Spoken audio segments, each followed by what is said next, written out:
Yo guys, welcome back with another unboxing video.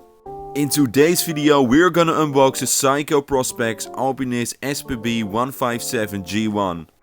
This watch comes in the newest Seiko box. The retail price of this watch is 690 euros.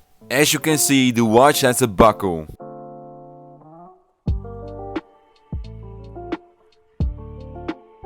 The watch has a case with a diameter of 38mm and is 30mm thick, with a smaller case to fit contemporary tastes while evoking a vintage feel. This versatile watch features a gradated blue dial with date calendar and lumi-bright hands and markers.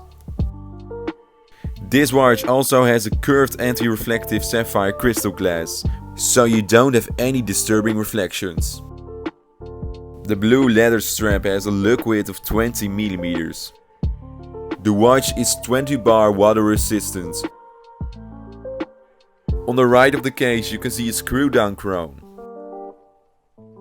The watch has a 6R35 movement, which means the watch has a power reserve of approximately 70 hours. Thank you guys so much for unboxing this watch with us. If you're interested in buying this watch, I've got some great news for you, because we have still one left in our stock. You can find the link in the description.